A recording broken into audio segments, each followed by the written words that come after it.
Praise the lord, praise the lord, praise the lord. પ્રાર્થના કરીએ. અમારા જીવંત અને કૃપાળુ પ્રભુ, અમે તમારા ચરણોમાં આવ્યા છે તમારી વાણી સાંભળવાને માટે. પ્રભુ, તમે બોલો અને અમે સાંભળીએ. અમે જે સાંભળીએ એ અમે સમજીએ, અને અમે જે સમજીએ અમે સ્વીકારીએ, અને અમે તમારા વચનો પાડીને ધન્ય બની જઈએ. પ્રભુ ઈસુ ખ્રિસ્તમાં. આમેન. પ્રાચીન યહૂદીઓની આ એક વાર્તા છે કે એક રાત્રે એક ગરીબ ખેડૂતને પ્રભુના દૂતે દર્શન દીધું અને એને કહ્યું કે જેમ પરમેશ્વર ઇબ્રાહિમ પર પ્રસન્ન થયા હતા અથવા તો ઇબ્રાહિમને પસંદ કર્યો હતો અને એને આશીર્વાદ આપ્યો હતો, એવી રીતે પરમેશ્વર તને આશીર્વાદ આપવા માંગે છે. અને તારી કોઈ 3 ઈચ્છાઓ પરમેશ્વર પૂરી કરશે. તારી 3 ઈચ્છાઓ પરમેશ્વર પૂરી કરશે. અને આ માણસ તો પછી તરત જ રાત્રે જ પોતાના પત્નીને જગાડ્યા અને એકદમ ફાંફળો થઈ ગયો હતો અને પોતાના પત્નીને કહ્યું કે પરમેશ્વરના દૂતે મને એમ કહ્યું કે તારી 3 ઈચ્છા, 3 વિનંતી પૂરી કરવામાં આવશે. અને એમના પત્નીએ કહ્યું, તો વાર શેની લગાડો છો? માંગો ને, જલ્દી માંગો, કંઈક માંગો અને આપણે જોઈએ, ટ્રાય તો કરો. અને આ ખેડૂતે પછી પ્રાર્થના કરી કે પ્રભુ, અમારી ગરીબી દૂર થઈ જાય માટે 1000 ઘેટાં મને આપો. પણ પ્રભુના દૂતે જ્યારે આ ખેડૂત સાથે વાત કરી હતી ત્યારે એક શરત હતી, અથવા તો પરમેશ્વરે દૂતે એને એમ કહ્યું હતું કે તને જે મળશે ને એનું ડબલ તારા પડોશીને પણ મળશે, તારા પડોશીને પણ ડબલ મળશે. એટલે પડોશીને જ્યારે માણસે પ્રાર્થના કરી એટલે અદ્ભુત એવા, તંદુરસ્ત એવા 1000 ઘેટાં આ ખેડૂતના ઘરની આસપાસ આવી ગયા. પણ સાથે સાથે જેમ દૂતે કહ્યું હતું એમ કે પેલા પડોશીના ત્યાં 2000 ઘેટાં. હવે આ ખેડૂત તો ખુશ થઈ ગયો છે, એટલો બધો ખુશ કે 2-3 દિવસ સુધી તો એનો પગ જમીન પર પડતો જ નથી. પ્રભુની આભાર સ્તુતિ કર્યા કરે છે અને આ ઘેટાને સાચવવાની વ્યવસ્થા, અને હવે પછી મારે શું કરવાનું છે એવું બધું. અને પછી એ જ કામમાં એક દિવસે એના ઘરની બાજુની ટેકરી પર ચડ્યો અને પછી એણે પડોશીના ઘર તરફ નજર કરી અને એનો બધો જ આનંદ ઓસરી ગયો. જ્યારથી આ દૂત મળ્યો હતો અને આશીર્વાદ મળ્યો હતો ત્યારથી એનો જે આનંદ હતો એ બધો હણાઈ ગયો અને પહેલી વખતે દુઃખી થઈ ગયો કે આને 2000 ઘેટા. અને પછી એ તો એનું મોં ઉતરી ગયું અને ઘરે પાછો આવ્યો અને પત્ની જમવાનું લાવ્યા, મારે નથી ખાવું, મારે ખાવું નથી, મને ભૂખ જ નથી. અને એ તો ઊંઘવા ગયો તો ઊંઘ પણ ના આવે. એને તો આંખો બંધ કરે એટલે પડોશીના 2000 ઘેટાં જ દેખાય. અને પછી પત્ની પણ વિચારવા લાગ્યા કે હવે કરવું શું. એટલે પત્નીએ કહ્યું, પણ તમે ભૂલો છો, તમને ખાલી એક જ ઈચ્છા જણાવવાનું નહોતું કીધું, 3 ઈચ્છા જણાવવાનું કીધું હતું. હવે બીજી કોઈ માંગો ને, બીજી કોઈ વિનંતી કરો. અને ત્યારે ફરી આ ખેડૂતનો ફોકસ એ પેલા પડોશી પરથી પોતાની જાત પર આવ્યો. અને પછી ફરીથી એ વિચાર કરવા લાગ્યો કે આપણે હવે બીજું શું માંગીએ, હવે શું માંગી શકાય. અને પછી એને મનમાં એક વિચાર આવ્યો કે આપણને બાળક નથી, આપણે પણ સંતાન હોય ને આપણું પણ નામ ઇતિહાસમાં રહે. એટલે વિનંતી કરી કે પ્રભુ, મારે એક દીકરો જોઈએ છે જે મારા વંશજો રાખે, મારા સંતાનોના સંતાનો થાય, એ માટે તમે મને એક દીકરો આપો. અને થોડા જ સમયમાં પત્નીએ ખુશ ખબર આપ્યા કે હું ગર્ભવતી છું. અને આ 9 મહિના કેમના પસાર થઈ ગયા ખબર ના પડી, કેમ કે 1000 ઘેટાને સાચવવામાં એટલો બધો વ્યસ્ત થઈ ગયો. અને પછી જ્યારે ફ્રી પડે ત્યારે બાળકને ઉછેરવાના ને એ બધી વાતોમાં એટલા બધા વ્યસ્ત થઈ ગયા કે 9 મહિના પૂરા થઈ ગયા અને દીકરાનો જન્મ થયો. અને દીકરાના જન્મ પછી સાબ્બાત દિન આવ્યો એટલે યહૂદી સિનેગોગમાં ગયો, એ સભાસ્થાનમાં ગયો, ત્યાં પ્રાર્થનાને માટે અને પ્રભુ સાથે સમય વ્યતીત કરવાને માટે. અને જેવી એ સભા પૂરી થઈ એટલે બહુ જ આનંદથી છલકાતો હતો, એટલે બધા લોકોને જણાવવા લાગે, ઊભો થયો અને કહ્યું કે પરમેશ્વર બહુ જ કૃપાળુ છે, પરમેશ્વર ભલા છે અને એમણે મને એક દીકરાનું દાન આપ્યું છે. અને ખુશ ખુશ હતો. પણ એ હજી પાછો બેસે એટલામાં તો એનો પડોશી ઊભો થયો અને આગળ આવીને કહ્યું, પરમેશ્વર તો ખૂબ જ કૃપાળુ છે, એમણે મને જોડિયા બાળકો આપ્યા છે, 2 દીકરા આપ્યા છે. અને હવે આ માણસ એકદમ દુખી થઈ ગયો, બહુ જ દુખી થઈ ગયો. એનું બધું આનંદ જતો રહ્યો અને બહુ જ દુખી થઈને ઘરે પાછો આવ્યો. અને બસ જાણે કે કોઈ મરણ પામ્યું હોય એના કરતા ખરાબ હાલત. અને પછી એને યાદ આવ્યું કે મારી હજી ત્રીજી ઈચ્છા પણ પરમેશ્વરને જણાવવાની છે, હું ત્રીજી વિનંતી કરીશ. અને પછી એ પ્રાર્થના કરવા બેઠો અને પ્રાર્થના કરતા એ કહે છે કે હે પ્રભુ, તમે મને આશીર્વાદ આપ્યો, તમે મને દીકરો આપ્યો, હું ખુશીથી મારી જમણી આંખ મારી તમે આંધળી કરી નાખો, એને કાઢી નાખો એવી વિનંતી કરું છું. અને આવી પ્રાર્થના કરતા જ ત્યાં દૂત ફરીથી પ્રગટ થઈ ગયો. અને દૂતે આ વખતે આ ખેડૂતને કહ્યું કે તું શા માટે, ઓ ઇબ્રાહીમના પુત્ર, તું શા માટે આવી નકારાત્મક ઈચ્છાથી ભરાઈ ગયો છે? આવી માંગણી તું શા માટે કરે છે? અને આ ખેડૂતે જવાબ આપ્યો કે હું મારા પડોશીના આશીર્વાદને હું જોઈ શકતો નથી અને તેથી ખુશીથી મારી એક આંખ હું આપી દેવા માંગુ છું કે જેથી કરીને મારા પડોશીની બંને આંખ જતી રહે અને એ આંધળો થઈ જાય. દૂત આ સાંભળીને દૂતની આંખોમાં આંસુ આવી ગયા. દૂતની આંખોમાં આંસુ આવી ગયા અને કહ્યું કે ઓ ઇબ્રાહીમના દીકરા, તે શા માટે આશીર્વાદના પ્રસંગને કોઈકને દુઃખ પહોંચાડવાનો પ્રસંગ બનાવી દીધો? અને દૂતે એમ પણ કહ્યું, તારી ત્રીજી ઈચ્છા પૂરી કરવામાં નહીં આવે, કેમ કે પરમેશ્વર દયાથી ભરપૂર છે. પરમેશ્વર દયાથી ભરપૂર છે. તે તારી એકલાની જાતને જ દુઃખી નથી કરી, તે તો પરમેશ્વરને પણ દુઃખી કર્યા છે. તે તો પરમેશ્વરને પણ દુઃખી કર્યા છે. અને આજે આપણે આ ખાસ રીતે ઈર્ષા અને અદેખાઈ વિશે કેટલીક વાતો જોવા માંગીએ છીએ. પ્રભુના વચનમાં આપણે જોઈએ છે કે આદમ હવાને પ્રથમ 2 દીકરા હાબેલ અને કાઈને ઈર્ષા કરી, અદેખાઈ કરી અને કાઈને હાબેલને મારી નાખ્યો. અને ત્યારબાદ આગળ જતા આપણે જોઈએ છે કે યુસુફ અને તેના ભાઈઓ, યુસુફ પર એના ભાઈઓ બહુ જ અદેખાઈ કરતા હતા અને એ બધી વાતો પણ આપણે જાણીએ છીએ. આગળ જતા આપણે જોઈએ છે કે મૂસા, ગણના અને એનો 12મો અધ્યાય, મૂસા જ્યારે કુશી સ્ત્રીને પરણ્યો ત્યારે હારૂન અને મરિયમ જે એના ભાઈ અને બહેન હતા, એમણે પોતાના ભાઈ પર અદેખાઈ કરી, ઈર્ષા કરી અને પછી મરિયમને તો કોડ ફૂટી નીકળ્યો અને એને જમાતમાંથી 7 દિવસ માટે દૂર કરવામાં આવી. એ વાત પણ આપણે જાણીએ છીએ. યહોશવાને પણ થોડી ઈર્ષા થઈ હતી, અદેખાઈ જેવું થયું હતું, પણ યહોશવા તો મૂસાના માટે અદેખાઈ થઈ હતી. અને એ ગણના 11મા અધ્યાયમાં અને 29મી કલમમાં ત્યાં લખ્યું છે કે મૂસા પછી યહોશવાને એમ કે હું જાણું છું કે તને મારા લીધે પેલા 2 જણની અદેખાઈ આવે છે. કેમ કે મૂસાએ 70 લોકોને અલગ કર્યા હતા કે એ જમાતનો બધા લોકોનો ન્યાય કરે અને બીજા 2 વ્યક્તિને પણ પવિત્ર આત્મા આપવામાં આવ્યો હતો. આ 70 જણને પણ પવિત્ર આત્મા આપવામાં આવ્યો હતો.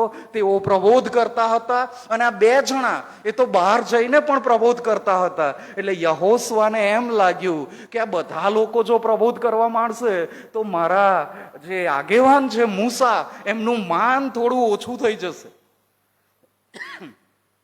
અને મૂસાનું મહત્વ ઘટી જશે. એટલે પોતાના આગેવાન માટે, મૂસાના માટે એને ઈર્ષા થાય છે. ના, પ્રબોધ તો અને પ્રભુની વાણી તો ફક્ત મૂસા જ ઉચ્ચારવા જોઈએ, બીજા કોઈ નહીં. આવા પ્રકારની અદેખાઈ યહોશવામાં પણ આવી ગઈ હતી. પણ મૂસાએ એને કહ્યું, તારે એમ કરવાની જરૂર નથી, કેમ કે હું તો એવું ઈચ્છું કે બધા યહૂદીઓ બધા જ પ્રબોધ કરે, બધા જ પ્રભુની વાતો કરે. કેટલી ગજબની વાત! અને એટલે જ મૂસાની લીડરશીપ, મૂસાની આગેવાની એ ગજબની ગણાય છે કે એ હું પોતે જ એકલો જ બધું કરી લઉં એમ નહીં, પણ એ કેવી ઝંખના રાખે છે કે આખી જમાત પ્રબોધવાણી કરે. અને મૂસાને પણ યોગ્ય માર્ગદર્શન અને દોરવણી આપે છે. એ આપણે એ ગણના 11 એ અધ્યાયમાં અને ખાસ 29મી કલમમાં એ વાત લખી. આગળ જતા આપણને ખબર પડે છે કે પેલો સાઉલ દાઉદ પર કેટલી બધી અદેખાઈ, કેટલી ઈર્ષા કરે છે કે છેક મારી નાખવા સુધી એ પ્રયત્ન કરતો રહે છે. અને નવા કરારમાં પણ આ ઈર્ષા અદેખાઈની વાતો આપણે જોઈએ છે. યોહાન અને યાકૂબ કે છે, પ્રભુ તમારા રાજ્યમાં એકને ડાબે ને એકને જમણે હાથે બેસાડજો. અને પેલા બીજા 10 શિષ્યો ઈર્ષાથી અદેખાઈથી ભરાઈ ગયા કે આ 2 જણ આજુબાજુ બેસશે તો અમે ક્યાં જઈશું. અને ત્યાં પણ સંઘર્ષ આપણે જોઈએ છે. ઈસુને જ્યારે અત્તર ચોડવામાં આવ્યું ત્યારે એ સ્ત્રી પર પણ ગુસ્સો કરવામાં આવ્યો, ત્યાં પણ અદેખાઈ આપણે જોઈએ છે. અને મુખ્ય યાજકો, શાસ્ત્રીઓ અને ફરોશીઓ આ બધા તો ઈસુ ખ્રિસ્તની પાછળ હાથ ધોઈને પડી ગયા હતા, કેમ કે ઈર્ષા અદેખાઈથી તેઓ ભરાઈ ગયા હતા. અને આજે આપણે જે ઈર્ષા વિશેની વાત કરવાના છીએ, ત્યારે આજનો જે શાસ્ત્ર પાઠ જે વાંચવામાં આવ્યો, ગીત શાસ્ત્ર 73 1 થી 17 કલમ, પણ આખો અધ્યાય એ આસાફે લખ્યો છે. આસાફ. અને આસાફ એ દાઉદનું જે ક્વાયર હતું, દાઉદે જે ક્વાયર ઊભું કર્યું હતું એમાં એક આગેવાન હતો. અને આસાફ એ પહેલો કાળ વૃત્તાંત 6 અધ્યાય અને 39મી કલમમાં લખ્યું છે. પહેલો કાળ વૃત્તાંત 6 અધ્યાય 39મી કલમમાં લખ્યું છે, તેને જમણે હાથે ઊભો રહેનાર તેનો ભાઈ આસાફ. એ આસાફ બેરેખ્યાનો પુત્ર ને એ સિમિયાનો પુત્ર હતો. એટલે એ દાઉદને જમણે હાથે ઊભો રહેનાર. અને ત્યારે તો મંદિર જો કે હજી બન્યું નહોતું, પણ જે કોષ કરાર હતો, જે ત્યાં એ લોકો પ્રભુનું ભજન કરતા, અને ત્યાં એ ક્વાયરમાં આસાફ હતો. અને આસાફે ગીત શાસ્ત્ર 50મો અધ્યાય અને ગીત શાસ્ત્ર 73 થી 83 સુધીના ગીતો એ આસાફે લખેલા છે. આસાફના રચેલા એ ગીતો છે. અને માટે આપણે સમજી શકીએ છીએ કે એ બહુ ગજબનો ગીત કરતા હતો. આસાફ એ તાલીમ પામેલ સંગીતકાર અને પ્રબોધક પણ હતો. બીજો કાળ વૃત્તાંત 29મો અધ્યાય ને 30મી કલમ, બીજો કાળ વૃત્તાંત 29 અને 30મી કલમ, ત્યાં લખ્યું છે, વળી હિજકિયા રાજાએ તથા સરદારોએ દાઉદે તથા દ્રષ્ટા આસાફે રચેલા ગીતના શબ્દો ગાઈને લેવીઓને યહોવાની સ્તુતિ કરવાની આજ્ઞા કરી. આસાફના ગીતોથી યહૂદી લોકો અને લેવીઓ એ પરમેશ્વરની સ્તુતિ કરે એવી રાજાઓ દ્વારા આજ્ઞા કરવામાં આવતી હતી. અને આ હિજકિયા રાજાએ પણ એ આજ્ઞા કરી. અને આસાફના રચેલા ગીતોથી દાઉદ રાજા પોતે પણ અને બીજા રાજાઓ પણ અને અન્ય બધા લોકો એ પ્રભુની સ્તુતિ કરતા હતા. અને આસાફ એ આ ગીત રચતા શરૂઆતમાં એમ કે છે, ઇઝરાયલ માટે ખરેખર, અને ઇઝરાયલમાં પણ જેઓના હૃદય શુદ્ધ છે તેઓના માટે યહોવા એ પરોપકારી છે, ઈશ્વર એ પરોપકારી છે. અને તેના દેશના જે લોકો છે, આસાફની આસપાસના જે લોકો છે, એમને મળેલા આશીર્વાદો જોવામાં આસાફને કોઈ તકલીફ નથી પડતી. એ જુએ છે અને એ સારી રીતે જાણતો હતો કે પરમેશ્વરે આ લોકોને અરણ્યમાંથી દોરીને આ દૂધ મધથી રેલમછેલ વાળા દેશમાં વસાવ્યા છે અને બહુ જ આશીર્વાદિત કર્યા છે. અને એ બધી બાબતોના માટે પરમેશ્વરની સ્તુતિ પણ કરતો હતો અને એ પ્રભુનો આભારી હતો. પણ એવા સમયો પણ એણે જોયા કે એ સમયમાં એના પડોશીઓ જે રીતે આશીર્વાદિત હતા અને એણે એ પણ જોવા લાગ્યું કે એમની પાસે જે આશીર્વાદો છે એ આશીર્વાદો મારી પાસે નથી. આસાફ એમ કે છે મારા પડોશીઓની પાસે જે આશીર્વાદો છે એ મારી પાસે નથી. અને હવે એ એની આસપાસના લોકોને જોવા લાગ્યો અને અભ્યાસ કરવા લાગ્યો. દુષ્ટોની જીવન જીવવાની રીત વિશે અભ્યાસ કરવા લાગ્યો, એ ચકાસવા લાગ્યો અને પ્રભુના આશીર્વાદોને ધ્યાનમાં લેવા લાગ્યો. પણ આપણા બધાની જેમ હવે એની નજર એ પ્રભુ તરફ નહીં પણ આજુબાજુના લોકો તરફ એની નજર હતી. અને એ પોતે એમ કે છે કે મેં ગર્વિષ્ઠોની અદેખાઈ કરી, મેં ગર્વિષ્ઠોની અદેખાઈ કરી. અને આ અદેખાઈએ આસાફને આંધળો કરી દીધો, આંધળો કરી દીધો. અદેખાઈમાં માણસ વિચારે છે કે હું જ આશીર્વાદોના માટે લાયક છું, બીજું કોઈ નહીં. સઘળા સારા આશીર્વાદો મને જ મળવા જોઈએ, બીજા કોઈને નહીં. અને જે બીજા બધાને જો આશીર્વાદ મળ્યા છે તો ખરેખર તો એ આશીર્વાદોને માટે કોઈ લાયક જ નથી, એવું આપણને થાય. અને બાઇબલમાં આ ઈર્ષા માટે જે બાબતો લખવામાં આવી છે, ઈર્ષા અથવા અદેખાઈ એ ચિંતા, અસલામતી, ગુસ્સો, એકબીજા સાથેની સરખામણી, અભિમાન અને સ્વકેન્દ્રીપણું અને લાભની ઈચ્છા, આ બધાનું મિશ્રણ એ ઈર્ષા અને અદેખાઈ. ઈર્ષા અને અદેખાઈમાં આટલી બધી બાબતો સમાયેલી છે કે ચિંતા, અસલામતી, ગુસ્સો, સરખામણી, અભિમાન, સ્વકેન્દ્રીપણું અને આ લાભની ઈચ્છા, જેને બીજા શબ્દોમાં લોભ કહેવાય. આ બધું ઈર્ષા અને અદેખાઈમાં સમાયેલું છે, એનું એ મિશ્રણ છે. અને બાઇબલમાં આના માટે બે શબ્દો આપવામાં આવ્યા છે, બે, એક અદેખાઈ અને ઈર્ષા. આપણે તો બંને શબ્દો મોટે ભાગે સાથે જ વાપરીએ કે ઈર્ષા અદેખાઈ વધી ગઈ છે. પણ આ બંને શબ્દોના અર્થમાં થોડી પાતળી ભેદરેખા છે, થોડા જુદા છે. અને આગળ જતા આપણે જોઈશું કે બાઇબલમાં બંને શબ્દોનો ઉપયોગ પણ એક જગ્યા પર કરવામાં આવ્યો છે. પણ અહીં જે અદેખાઈ માટે જે ઇંગ્લિશ શબ્દ છે એન્વી, એન્વી, અને ગ્રીકમાં એનો શબ્દ છે થોનોસ. થોનોસ એ એનો શબ્દ છે જેનો અર્થ થાય છે અદેખાઈ. અને બીજો જે શબ્દ જેલસી, જેલસી, અને એનો અર્થ થાય છે ઈર્ષા. અને ગ્રીક શબ્દ પરથી જ સીધો ઉતરી આવેલો શબ્દ છે, કેમ કે ગ્રીકમાં પણ એ જેલોસ એ એનો મૂળ શબ્દ છે. અને એટલે જેલોસ પરથી જેલસી, અને એ આપણે સમજી શકીએ છીએ. પણ આ ગ્રીક લોકોમાં એક એવી કહેવત છે, ગ્રીક લોકોમાં એવી કહેવત છે કે જેવી રીતે કાટ લોખંડને ખલાસ કરી નાખે છે, એવી જ રીતે આ ઈર્ષા દેખાય માણસને ખલાસ કરી નાખે છે, માણસને ખલાસ કરી નાખે છે. અને ચોથી કલમમાં આસાફ લખે છે, ચોથી કલમમાં આ પ્રમાણે લખ્યું છે, કેમ કે મરણ સમયે તેમને વેદના થતી નથી પણ તેઓનું બળ દ્રઢ રહે છે. અને અહીં બીજા શબ્દોમાં આ આસાફ જે કહેવા માંગે છે કે આ ગર્વિષ્ઠો અને દુષ્ટો તેઓ કુદરતી રીતે મરણ પામે છે અને કોઈ બીમારી એમને લાગુ પડતી નથી. અને હવે આપણે જાણીએ છીએ કે આ સાચું નથી, આ સાચું નથી. કેમ કે જેઓ ઉદ્ધાર પામ્યા છે તેઓ પણ અને જેઓ ઉદ્ધાર નથી પામ્યા તેઓ પણ, બધાને બીમારી લાગુ પડે છે, બધાના જીવનમાં તકલીફ આવે છે, એ આપણે બધા સારી પેઠે જાણીએ છીએ. અને છતાં પણ આસાફ હવે અદેખાઈ આસાફને પ્રભુથી દૂર લઈ ગઈ. અને એ રીતે વિચાર કરે છે. અને આપણા મનમાં પણ જ્યારે ઈર્ષા ભરાઈ જાય, જ્યારે ઈર્ષા ભરાઈ જાય ત્યારે ઈર્ષા જે આપણને બતાવવા માંગે છે ને એ જ આપણે જોઈએ, જે ઈર્ષા આપણને બતાવવા માંગે છે એ જ આપણે જોઈએ છે.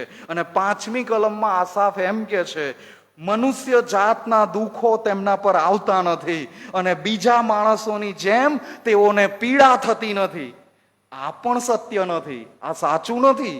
આફત કે દુઃખ તો ગમે તે વ્યક્તિ પર આવી શકે છે. અને આપણે બધા સારી પેઠે જાણીએ છીએ, અયુબ એના પર કેટલા દુઃખો આવી પડ્યા હતા. અને બધા જ પરમેશ્વરના સેવકો, પ્રબોધકો, એ બધા પર કેટલી બધી આફતો આવી પડી, કેટલા બધા દુઃખ આવી પડ્યા. અને આ વાત સાચી નથી એ આપણે સારી પેઠે જાણીએ છીએ. પણ અદેખાઈના કારણે છેક 12મી કલમ સુધી, આ ગીતશાસ્ત્ર 73 અને છેક 12મી કલમ સુધી આસાફ બસ બીજા માણસો વિશે, એમના જીવન વિશે વિચાર્યા કરે છે. અને આપણે જોઈ શકીએ છીએ કે આસાફ કેટલો ઈર્ષાળુ બની ગયો છે, કેટલો બધો ઈર્ષાળુ બની ગયો છે. અને હવે 13મી અને 14મી કલમ જુઓ કે આસાફ કેવો બની ગયો. આ ઈર્ષા એને કેવો બનાવી દીધો છે કે જે પોતે તાલીમ પામેલો, એ ગીત કરતા પ્રબોધક દાઉદની સાથે ઉભો રહેનારો એવો વ્યક્તિ ઈર્ષામાં એવો તો આંધળો થઈ ગયો કે પ્રભુની ભલાઈ એને નજર આવતી નથી. અને એમ કે છે, મેં મારું હૃદય અમથું શુદ્ધ કર્યું છે, મેં મારા હાથ નિરર્થક નિર્દોષ રાખ્યા છે, કેમ કે આખો દિવસ હું પીડાયા કરું છું અને દર સવારે મને શિક્ષા થાય છે. આપણામાંના ઘણા આવો પ્રશ્ન કરે છે, ઘણા આવો પ્રશ્ન. અરે એના કરતા તો હું આ બાઇબલ વાંચતો જ ના હોત તો સારું, એના કરતા તો હું પ્રાર્થના જ કરતો ના હોત તો સારું. જો ને જે ઈસુને ઓળખતા નથી એ તો બધા ફૂલે ફાલે છે, એમને તો બહુ આશીર્વાદ મળે છે અને મને તો બસ દુઃખ દુઃખ ને દુઃખ. અને આપણે પણ આસાફની માફક આપણે એવું વિચારીએ છીએ કે પ્રભુની સેવા કરવાનો લાભ ક્યાં છે, પ્રભુની સેવાનો આનંદ ક્યાં છે. અને આ એક એવું લેવલ છે કે જ્યાં ઈર્ષા એ માણસના મનનું ઝેર બની જાય છે, માણસના મનનું એ ઝેર બની જાય છે. અને પછી એ વ્યક્તિના જીવનનો આનંદ એ ભૂતકાળ બની જાય છે, ભૂતકાળ બની જાય છે. અને અહીં એવું આ જે ઈર્ષા જે છે એ બધા દુઃખોનું જાણે કે મુખ્ય કારણ પણ છે. અને આ ઈર્ષા સર્વત્ર છે. અને માણસના સ્વભાવનું સૌથી દુઃખદ પાસું એ આ ઈર્ષા દેખાય છે. અને ઈર્ષા કરનાર પોતે એકલો જ દુઃખી નથી થતો, પણ એ બીજાના માટે પણ તકલીફો ઊભી કરે છે, એ બીજાને પણ દુઃખી કરે છે અને બીજાનું ખરાબ કરવાની ઈચ્છા રાખે છે. અને ઘણા ખરા લોકો તો હું ખુશ નથી તો બીજો કોઈ ખુશ ના થવો જોઈએ, આવી માનસિકતા પણ લોકો ધરાવે છે. અને ઈર્ષાળુ આંખો એ કદી વાસ્તવિકતાને જોઈ શકતી નથી. અને ઈર્ષાળુ વ્યક્તિ કોઈનું સુખી દાંપત્ય જીવન પણ જોઈ શકતું નથી, કેમ કે જે ઈર્ષાળુ હોય એનું દાંપત્ય જીવન ક્યારેય સુખી હોતું નથી અને બીજાનું પણ જોઈ ન શકે એવું બને. પણ આ આસાફ એ તો પ્રભુનો માણસ હતો અને એ જાણતો હતો કે ઈર્ષા કરીને એ યોગ્ય કરી રહ્યો નથી, એ અદેખાઈ કરીને એ યોગ્ય કરી રહ્યો નથી. અને માટે 16મી કલમમાં એ કહે છે કે આ સમજવાને માટે જ્યારે મેં વિચાર કર્યો ત્યારે એ વાત મને કષ્ટમય લાગી. અને એને સમજાયું કે તેણે જે રીતે વિચારવું જોઈએ એ રીતે વિચારતો નહોતો, જે રીતે આસાફે વિચારવું જોઈએ એ રીતે નહોતો વિચારતો. અને આપણે બધા પણ ઘણી બધી વખત જે પ્રભુના વચનોમાં ફિલિપીઓને પત્ર 2 અધ્યાય અને 5મી કલમમાં જે લખ્યું છે એ આપણે મોટે ભાગે ભૂલી જઈએ છીએ. ફિલિપી 2 અને 5, ખ્રિસ્ત ઈસુનું જેવું મન હતું તેવું તમે પણ રાખો, ખ્રિસ્ત ઈસુનું જેવું મન હતું તેવું તમે પણ રાખો. અને આ 17મી કલમમાં આસાફ એમ કે છે, એટલે સુધી કે મેં ઈશ્વરના પવિત્ર સ્થાનમાં જઈને તેઓનો અંત ધ્યાનમાં લીધો. પરમેશ્વરના પવિત્ર સ્થાનમાં જઈને આસાફ એમ કે છે કે હું હવે એમનો અંત ધ્યાનમાં લઈ રહ્યો છું. અને જ્યારે આપણે પણ પ્રભુના ઘરમાં આવીએ છીએ, પ્રભુ આપણો દ્રષ્ટિકોણ બદલી નાખે છે, આપણો દ્રષ્ટિકોણ બદલી નાખે છે. આ પ્રભુનું વચન, ગીતો ગાવા, વચનનું શિક્ષણ, આ બધા દ્વારા પરમેશ્વર આપણા મનને, આપણા હૃદયને સ્પષ્ટ કરે છે. અને આ ઈર્ષા દેખાય તો બાઇબલના જે 7 ખતરનાક પાપો છે એમાંનું આ એક પાપ છે, 7 ખતરનાક પાપોમાંનું એક પાપ. અને છતાંય આ દેખાય અને ઈર્ષા વિશે આપણે વિચાર પણ કરતા નથી, વિચાર કરવા જ માંગતા નથી. બધું જેમ ચાલે છે એમ ચાલવા જ દઈએ છીએ. અને આપણે ઘણા બધા દુઃખી થઈ જઈએ છીએ. આપણે તો ચર્ચમાં આવીએ છીએ ને ત્યારે આ દેખાય ને ઈર્ષાને સાથે લઈને આવીએ છીએ. અને એટલે જ પછી અહીંયા આવીને પ્રાર્થના કરવી પડે કે પ્રભુ અમે તમારા સાનિધ્યમાં આવ્યા છીએ, તમારા આત્માનું કાર્ય જાહેર કરો, તમારા આત્માનું કાર્ય પ્રગટ કરો. કેમ કે આ દેખાય એનું કામ તો અહીં બેઠા હોય ત્યારે જારી જ રાખે છે. અહીં બેઠા હોય ત્યારે પણ જારી જ રાખે છે. અને એટલે મને એક વાત યાદ આવે છે. એક બેન હતા અને એમના પડોશમાં જ એમના દેરાણી પણ રહેતા હતા, દિયર દેરાણી. અને આ બેન નાતાલ પાસે આવી એટલે એક નવી સાડી ખરીદવાનો વિચાર કર્યો અને ગયા દુકાનદાર પાસે. બહુ જ ભવ્ય એવી દુકાનમાં ગયા અને દુકાનદારને જઈને કહે છે કે મને સરસ એવી સાડી બતાવો, બહુ જોરદાર એવી સાડી. સામાન્ય સાડી મારે નથી જોઈતી, મારે બજેટનો કોઈ વાંધો નથી, પૈસા તો આપણે આપીશું, પણ મારે જબરજસ્ત સાડી જોઈએ. એટલે દુકાનદારે કેટલીક સાડીઓ બતાવી. ત્યારે અમને તો સાડી ગમતી નથી એટલે કહે છે તમે સમજો, મને એવી સાડી બતાવો કે મારી દેરાણી હું પહેરું અને મારી દેરાણી જુએ તો એ બળીને ખાખ થઈ જાય, એવી સાડી બતાવો. એટલે ફરીથી દુકાનદારે ફરી પાછી કેટલીક સાડીઓ બતાવી અને ફરીથી કે છે ના હજુ સારી બતાવો. રિપીટેશન કર્યું પણ હવે તો કોઈ વિકલ્પ જ રહ્યો નહોતો. દુકાનદાર પણ હવે હેરાન થઈ ગયો, હવે કરવું શું? અને આ બેન તો ફરી પાછા બોલ્યા, તમે અંકલ તમે સમજતા નથી, મને એવી સાડી આપો કે નાતાલના દિવસે પહેરીને હું ચર્ચમાં જાઉં અને મારી દેરાણી બળીને ખાખ થઈ જાય. હવે આ દુકાનદાર પાસે બીજો કોઈ ઓપ્શન હતો નહીં. એટલે દુકાનદાર કહે છે બેન હું તમને શું કહું, એવી સાડી હતી કે ખરેખર તમારા દેરાણી બળીને ખાખ જ થઈ જાત, પણ ગઈકાલે જ તમારા દેરાણી આવીને જે સાડી લઈ ગયા છે. આ ઈર્ષા અદેખાય આપણને કેવા બનાવી દે છે. પ્રભુ મંદિરમાં આવીએ છીએ માણસોને દેખાડવા માટે નહીં, પણ પરમેશ્વરના માટે. હું તૈયાર થઈને આવું છું તો મારા પરમેશ્વરના માટે. પણ ચર્ચમાં એન્ટર થાય ને કોઈકની સારી સાડી જુએ ને એટલે બધો આનંદ મરી જાય. અરે આની પાસે આટલી સારી છે, આને ક્યાંથી મળી ગઈ, મારી પાસે કેમ આવી સાડી નથી? આ ઈર્ષા દેખાય. અને કેટલાક તો પાછા ઈર્ષા દેખાય ને બધાના કારણે જાણે કપડા દેખાડવા જ ચર્ચમાં આવતા હોય એવોય આમ રૂઆબ છાટે, એવું પણ બને. પણ આ ઈર્ષા દેખાય. આપણે જોઈએ છે કે આ મુખ્ય બાબત છે, ઈર્ષાની જે મુખ્ય બાબત છે કે આપણી પાસે એ હોવું જોઈએ જે બીજા પાસે છે, અથવા તો આપણી પાસે એનાથી પણ સારું હોવું જોઈએ જે બીજાની પાસે છે, એનાથી પણ વધારે સારું આપણી પાસે હોવું જોઈએ. અને એમાં પછી હોદ્દો હોય, સત્તા પણ હોય, અધિકાર પણ હોય, આશીર્વાદ હોય, અથવા કોઈ પણ વસ્તુ જો બીજા પાસે છે તો એની પાસે કેમ મારી પાસે હોવી જોઈએ. આ છે ઈર્ષા અને અદેખાય. અને પ્રભુના વચનોમાં નીતિવચન 14 અને 30 ત્યાં લખ્યું છે, નીતિવચન 14 અને 30, હૃદયની શાંતિ શરીરનું જીવન છે, પણ ઈર્ષા હાડકાનો સડો છે. ઈર્ષા હાડકાનો સડો છે. અને એ જ રીતે નીતિવચન 27 અને 4 કલમમાં લખ્યું છે, નીતિવચન 27 અને 4 કલમ, ક્રોધ ક્રૂર છે અને કોપ રેલ રૂપ છે, પણ અદેખાઈની સામે કોણ ટકી શકે? અદેખાઈની સામે કોણ ટકી શકે? અને મેં તો કેટલાક લોકોની પાસેથી સાંભળ્યું છે કે જવા દે ને, એટલી બધી અદેખાય છે, એટલી બધું ઈર્ષાળું છે ને કશું કામ નહીં આવે, કશું કહેવા જેવું નથી.